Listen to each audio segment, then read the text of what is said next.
What's up, my guy? What's up, man? Ready or what? Ready? Yup, let's do it. Yeah. Roby and I made this pact inside. We always imagine, there's gonna be a group of people that are gonna be of support of what we're doing, and these group of people, men and women, are gonna be people that are coming home from prisons. And we would be there and support each other. And that's how it started.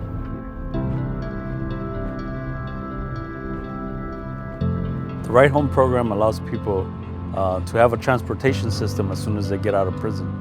Some of these individuals spend 15, 20, 25 years inside. So that means that culturally, everything has changed. And it started from Mike Romano. Mike Romano is a Stanford Law School professor and a litigating attorney. And his idea was re-entry. How can we provide re-entry for individuals who spent, more than 2 decades in prison, and allow them to transition into the community successfully? So typically, we'll get an email or a phone call. We'll get a CDC number, a pickup time, and a location. We do not want to know the details of why they were locked up, or what they're in there for, and because that's part of our journey, like ourselves. When we pick them up, we would like to get to know them as well, without any prejudgment. I had a strong family support system. So, I had a place to stay. I could actually kind of take my time and get readjusted, but not so much for other people. And that's what we figured out what was needed. I'm trying to recapture that memory of how it was for me getting out. My wife and my child came and picked me up. And so now at the very least, Mr. Shell has somebody that's gonna pick him up. Hello there. Mr. Shell? How you doing? What's up? I'm Roby. Welcome home, man. Welcome home. All right. Mr. Shell, is that you? That's me, that's me. Carlos, bro. Carlos, what's going on, baby? Welcome home, bro. Man, thank How you you very feeling? much. All right, man. When my feet touch the ground, I'll let you know. How's that For us, we become, for instance, a case manager, We become a life coach. For those first few hours, we're their tour guide for the next journey that's ahead of them. I'm ready to go when you guys are. All right, cool. Yep. Let's go. Oh, shit. Believe it or not, what I tell our Yeah, clients is, right. you know We'll be what, right getting out, that's the easy part. Is staying out, getting into a routine. That's kind of hard, especially when you come home and you get treated like a second-class citizen. And that's why we're here to help guide them. These are the resources you need, to help you into your journey. What the system does to you is it'll condition you, to what time you go to eat, when can you come out, when to take a shower, and then that's hardwired in your brain. First stop. In my case, when I came home, it took me 6 months, just to get reacclimated and feel like, all right, I'm free. Because when I came home, I'm like, all right, this could be a dream, or, I could go back any day. They could say, hey, gotcha, you have to go back now. Here I have 10-piece Popeye's chicken. I did 11 years myself, and when I got out, I told myself, it's a brand new world.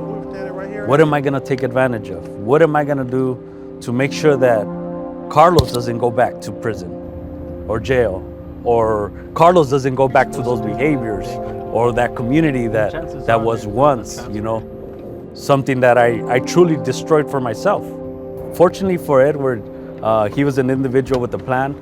For years, he knew that he wasn't gonna be spending the rest of his life in prison as his sentence was, and that one day he was gonna get out. Folsom has no grass. The yard is dirt. He had a vision of what he was gonna do when he got released. And so for us, it was up to us. We're responsible to make sure that that vision continues to grow. If you only knew how I feel inside, words can't describe it. For me, it means that another person has their chance at freedom. That person's not gonna die in prison. Unfortunately, I've seen a lot of people that I met in prison die in prison. I think freedom it's what hits me the most when I'm on these rides. Another thing is therapy for me. To be in the open road, to be going 3 to 4 hours away from home, to rethink about everything that I've done and be able to now provide that for somebody that's getting out.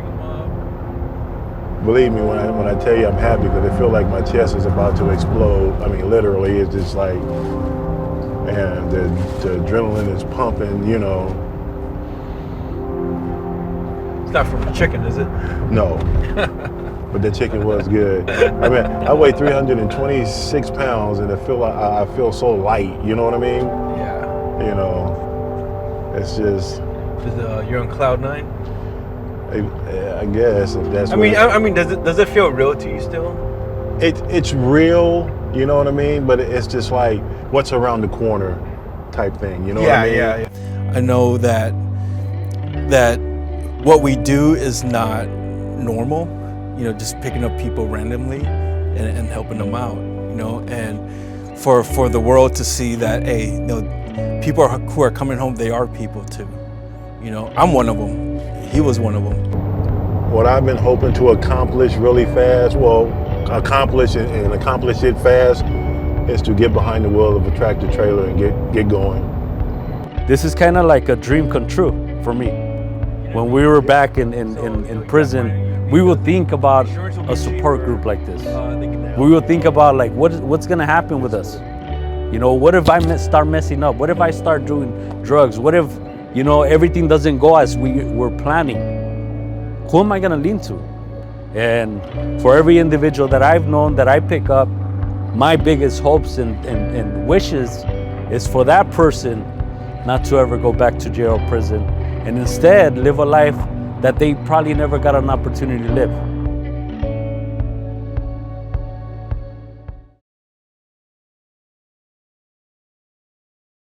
Hey, NBC News fans, thanks for checking out our YouTube channel. Subscribe by clicking on that button down here, and click on any of the videos over here to watch the latest interviews, show highlights, and digital exclusives.